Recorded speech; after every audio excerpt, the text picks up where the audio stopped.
Okay, for this video is ipapakita ko kung paano i-prepare ang 4 kilos lechon belly.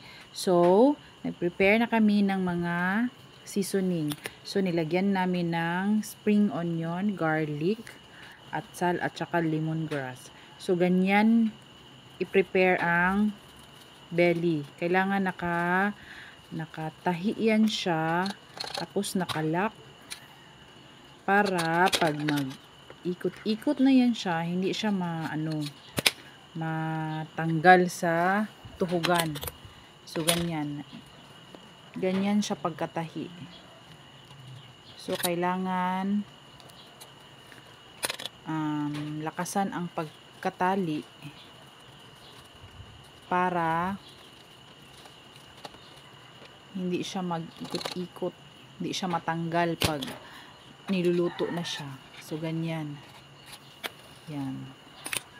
This is 4 kilos belly lechon roll. Yan. So, ganyan siya pagkatali. O, diba? So, fix na fix yan siya. Yan.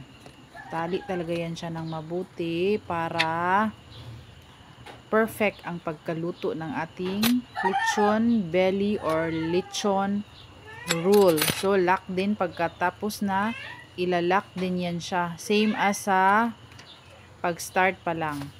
So, that's all. Thank you.